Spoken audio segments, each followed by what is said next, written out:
আসসালামু আলাইকুম এভরিওয়ান। সহজ এবং মজাদার রান্নার ইউটিউব কুকিং চ্যানেল গৃহসুখনে আপনাদের সকলকে স্বাগত জানাচ্ছি। আমি আফরোজা চলে আসলাম তালের আরও একটা রেসিপি নিয়ে। এর আগে আমি আপনাদের সাথে তালের মালপোয়া শেয়ার করেছি, তারপরে শেয়ার করেছি তালের কেক, আর এখন চলে আসলাম তালের ক্ষীরের একটা রেসিপি নিয়ে। এই তালের ক্ষীরটা অসাধারণ লাগে খেতে, জাস্ট এক কথাই ওয়াও। একবার খেলে এর স্বাদ আপনার মুখে লেগে থাকবে আজীবন, এতটাই মজাদার হয় এই তালের ক্ষীর। তো ভিডিওটা শুরু করার আগেই যারা আমার চ্যানেলটা সাবস্ক্রাইব করেছেন তাদেরকে জানাচ্ছি অসংখ্য অসংখ্য ধন্যবাদ, এবং আমার অল ভিউয়ার্সদের জানাচ্ছি অনেক অনেক অনেক ধন্যবাদ। আর ভিডিওটা ভালো লাগলে নতুন যারা দেখছেন অবশ্যই চ্যানেলটা সাবস্ক্রাইব করে দিবেন, পাশে থাকা বেল আইকনে একটা প্রেস করে দিবেন। এতে করে আমি যে কোনো ভিডিও দিলে তার নোটিফিকেশন আপনার কাছে পৌঁছে যাবে আর সহজে আমার নতুন ভিডিওটা দেখে নিতে পারবেন। আর যারা ফেসবুক পেজ থেকে আমার ভিডিওটা দেখছেন তারা অবশ্যই ফেসবুক পেজটা ফলো করে দিবেন, অথবা ভিডিওটাতে লাইক দিয়ে দিবেন। তাহলে আমি নতুন কোনো ভিডিও দিলে তার নোটিফিকেশন আপনার কাছে পৌঁছে যাবে আর সহজে ফেসবুক থেকে আপনি আমার নতুন ভিডিওটা দেখে নিতে পারবেন। চলুন আজকের ভীষণ মজাদার তালের ক্ষীর তৈরি করা শুরু করি। তালের ক্ষীর তৈরি করার জন্য সবার প্রথমে যেটা দরকার সেটা হচ্ছে তালের রস। তো এখানে আমি তালের রসটা নিয়ে নিচ্ছি একটা কড়াইয়ের মধ্যে। এখানে বেশ খানিকটা তালের রস আছে, এখানে প্রায় 3টা তালের রস আছে, আর এই 3টা তালের রস আমি একবারেই নিয়ে নিলাম। সাথে নিচ্ছি কনডেন্স মিল্ক। এখানে আমি 1 কৌটা কনডেন্স মিল্ক ইউজ করছি।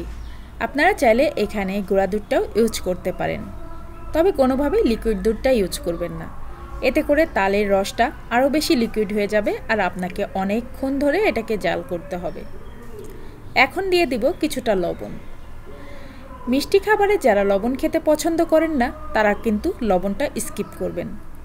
মিষ্টি খাবারে একটু লবণ না দিলে আমার ভালো লাগে না, তাই দিয়ে দিলাম।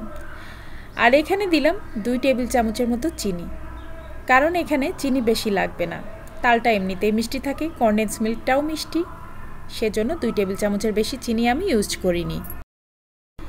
চুলা তাপমাত্রা মিডিয়াম টু লোতে রেখে তালটাকে আমি জাল করে নিব। বেশ খানিকটা ঘন হয়ে আসলে তারপরে আমি অন্যান্য উপকরণগুলো মেশাবো। তো এভাবে নেড়েচেড়ে কিন্তু তালটা জাল করে নিতে হবে। আপনি যদি নাড়াচাড়া বন্ধ করে দেন তাহলে দেখা যাবে তালটা নিচে থেকে ধরে যেতে পারে বা পুড়ে যেতে পারে। তো পুড়ে গেলে তখন দেখা যাবে যে একটা বাজে গন্ধ আসবে, তখন কিন্তু খেতে ভালো লাগবে না। তো বেশ কিছুক্ষণ প্রায় 20 মিনিট মতো জাল করার পরে দেখেন তালের ক্ষীরটা কিন্তু বেশ ঘন হয়ে এসেছে।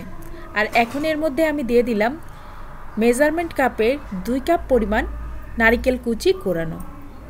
আর এখন এটাকে আবারও কিছুক্ষণ জাল করে নিব। চাইলে আপনি এই অবস্থাতেও নামাতে পারেন, কারণ এটা যথেষ্ট ঘন হয়ে গিয়েছে। আর তালের ক্ষীরটা না এরকম খেতেই বেশি ভালো লাগে। তারপরও আমি আরও একটু জাল করে নিচ্ছি। তালের ক্ষীরটা খেতে আমার খুবই ভালো লাগে আর আমার পরিবারের সবাইও খুব পছন্দ করে। আমি তালের ক্ষীরটা এভাবেই তৈরি করি। তো এখন আমি আর 5 মিনিট জাল করে নিয়ে এটাকে নামিয়ে ফেলবো।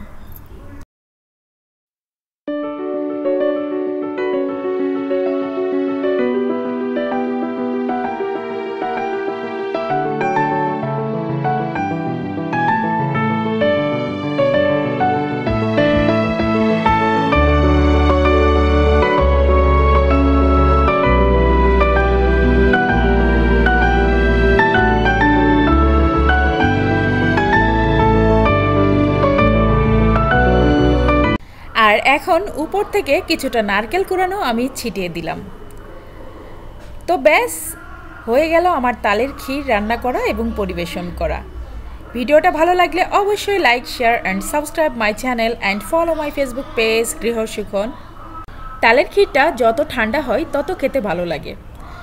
এরকম করে আপনারা চাইলে ফ্রিজে রেখে দিতে পারেন, নর্মাল ফ্রিজে।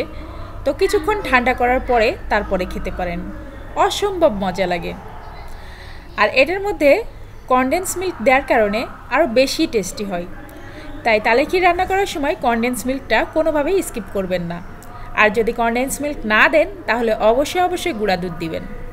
আর গুঁড়া দুধের পরিমাণটা মেজারমেন্ট কাপের 1.5 কাপ পরিমাণ হবে। যেহেতু আমি এখানে কনডেন্স মিল্ক 1 কৌটা দিয়েছি, আর গুঁড়া দুধ যদি দেন তাহলে মেজারমেন্ট কাপে 1.5 কাপ পরিমাণ গুঁড়া দুধ দিয়ে দেবেন। এখানে তালের রসটা আমি যে কতটুকু নিয়েছিলাম সেটা আসলে আপনাদেরকে ওভাবে মেজারমেন্ট করে বলা হয়নি যে তালের রসটা কতটুকু নিয়েছিলাম।